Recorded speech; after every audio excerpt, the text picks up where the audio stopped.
ہم اگر حضرت داتا گنج بخش علی حجویری رحمۃ اللہ علیہ کے مزار پر انوار سے لنگر کی صورت میں کوئی تبرک لے آئیں کھانے والا تو بدعت کا فتویٰ، حضرت بابا فرید الدین مسعود گنج شکر رحمۃ اللہ علیہ کے مزار پر انوار سے شکر کی صورت میں کوئی تبرک لے آئیں تو بدعت کا فتویٰ۔ یعنی جتنے بھی اولیاء کرام بزرگان دین ہیں، اللہ کے مقبول بندے ہیں، اللہ کے ولی ہیں، ان کے مزارات سے، ان کی بارگاہ سے اگر کوئی حلال کھانے والی چیز بطور تبرک لے آئیں لنگر کی صورت میں، جسے ہم لنگر کہتے ہیں، تو ایک مخصوص طبقہ، ایک مخصوص مکتبہ فکر کے لوگ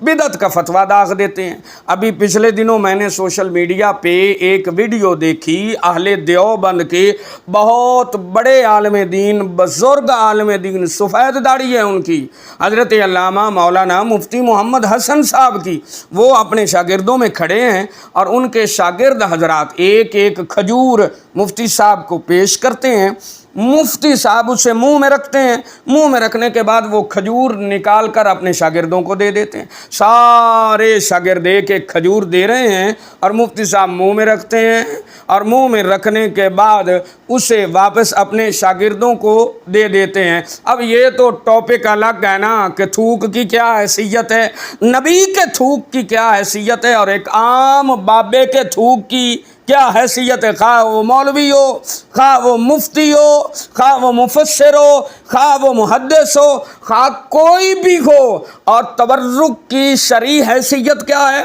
یہ بھی ایک الگ ٹاپک ہے کہ قرآن مقدس میں اور احادیث مبارکہ میں تبرک کی شرعی حیثیت موجود ہے۔ جاتے جاتے میں آپ کو بتا دوں، حضرت اماں عائشہ صدیقہ رضی اللہ تعالیٰ عنہ آپ سے مروی ہے، آپ ارشاد فرماتی ہیں کہ ہمارے پاس آقا علیہ الصلاۃ والسلام کا موضع مبارک تھا جسے آپ نے زندگی میں استعمال کیا تھا۔ آپ فرماتی ہیں جب ہم میں سے کوئی بیمار ہو جاتا یا ہمارے پاس کسی بیمار کو لایا جاتا تو وہ موضع پانی میں بھگو کر وہ پانی اس بیمار کو پلا دیا جاتا، اللہ اسے شفا عطا فرما دیتا تھا۔ اب یہ تو قرآن و حدیث میں تبرک کی شرعی حیثیت ہے، یعنی اب تبرک ٹھیک ہو گیا، اور جب کوئی بابا فرید کی بارگاہ سے تبرک لے آئے تو بدعت، جب کوئی داتا صاحب کی بارگاہ سے تبرک لے آئے تو بدعت۔ بہرحال یہ تو باتیں ہوتی رہیں گی، لیکن موضوع تھا ہمارا حضرت داتا گنج بخش علی حجویری رحمۃ اللہ علیہ۔ حضرت داتا گنج بخش علی حجویری، لو جی دیکھو جی، داتا کو داتا کیوں کہتے ہو؟ داتا کا معنی ہے دینے والا تو اللہ ہے۔ میں نے کہا یقیناً دینے والا اللہ ہے، اور اللہ نے اپنی عطا سے گنج بخش علی حجویری کو داتا بنایا ہے، اللہ نے اپنی عطا سے بابا فرید الدین مسعود گنج شکر کو فرید بنایا ہے۔ یہ ساری طاقتیں اللہ کی ہیں، اللہ نے ان کو عطا فرمائی ہیں۔ گنج بخش علی حجویری اپنی طاقت سے داتا نہیں ہیں، اللہ کی طاقت سے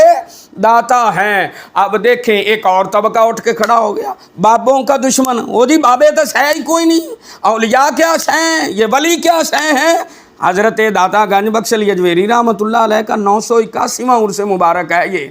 ایسے ہی ہے نا جی، 981واں عرس مبارک۔ اس کا مطلب ہے حضرت داتا گنج بخش علی حجویری کو دنیا سے وصال فرمائے ہوئے 981 سال ہو گئے ہیں، اور جو کہتے ہیں نا بابے تو ہے ہی کوئی نہیں، انہوں دے وڈکے مر گئے، انہوں دے باپ دادے سبھی مر گئے، اور ان کے ہوتے ہوئے بھی بہت سارے آئے ہوں گے ولیوں کے مخالف اور بابوں کے دشمن، وہ سارے مر گئے۔ میرے داتا کا دروازہ آج بھی کھلا ہوا ہے، ہاں میرے بابا فرید الدین مسعود گنج شکر کا دروازہ آج بھی کھلا ہوا ہے، آج بھی ان کے مزار پر انوار پر کروڑوں زائرین آتے ہیں،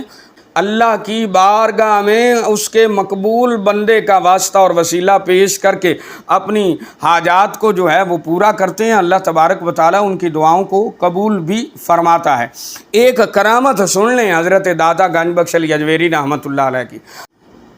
ایک دن حضرت داتا صاحب آپ دریا کے کنارے پر جا نکلے، ہاتھ میں تسبیح ہے، اللہ اللہ کرتے جا رہے ہیں، دریا کے کنارے کنارے چلتے جا رہے ہیں،